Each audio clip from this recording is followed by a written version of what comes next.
Pip at the little monkey. Pip was at the zoo.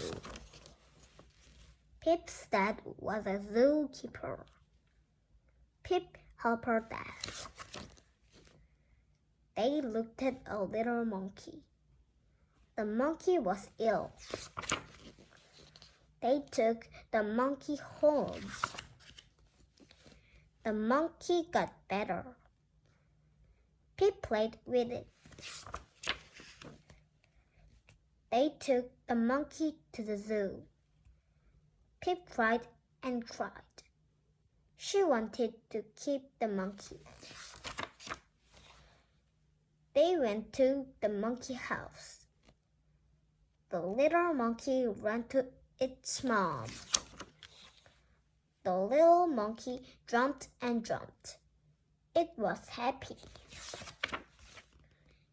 Pip was happy too. The end.